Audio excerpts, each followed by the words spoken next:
Hi folks, just wanted to throw a quick video up. It's Elmington here. Hope you enjoyed my last video, my Helix IR tutorial. So how to create EQ chain blocks, IRs out of your EQ chain, blah blah blah.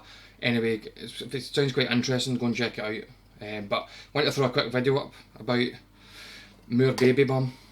Right, I've been using this in the studio. And it's great. It's great for as a power amp. And I've got one with 12 creamback cab.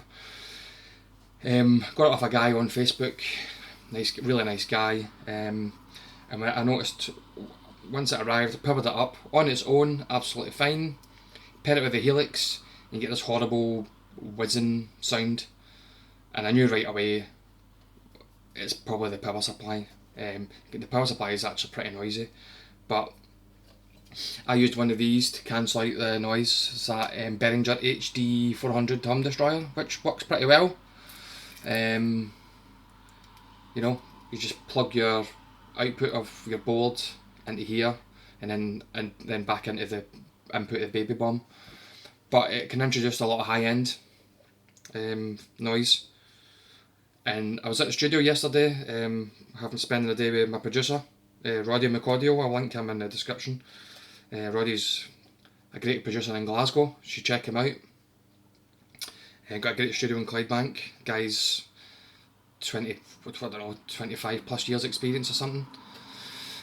Great guy.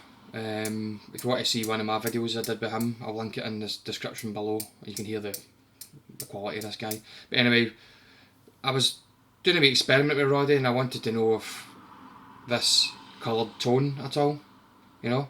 We did a little pink noise test. Well, Roddy did it mostly. I sat and watched, really.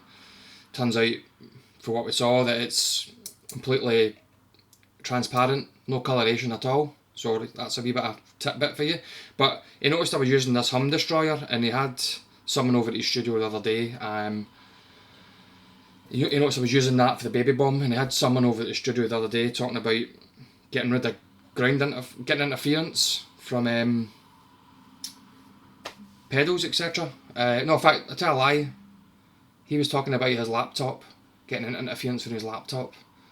And someone he knows mentioned a fix to him, because the laptop power supplies, which is essentially what this uses, is a laptop power supply. They're not grounded properly, or they're not grounded at all. So what you need to do is, you can make one of these. You can actually ground the unit itself. This should be getting grounded through the power supply, but it doesn't. So what this is essentially, I don't know if this will work in America or whatever. I don't know how the electrics work in America. I only know UK. So if you're, don't follow this if you're not in the UK, or if you think you can follow it, if you can translate it to your country, then fine. But I only know how to do this in the UK. All you need is a plug. Take the live and the neutrals off. Leave the earth wire, and connect it to. He already had these little rings over at the studio. We soldered that to one of these wee connectors, the earth wire. Screwed that into the case, just using one of the chassis case screws. Plug it. I've got a spare socket. I've got a 6 plug on my pedal board, like a six gang adapter. I had a spare plug socket. Boom. Plug that in, and that's it earthed. No need to use this.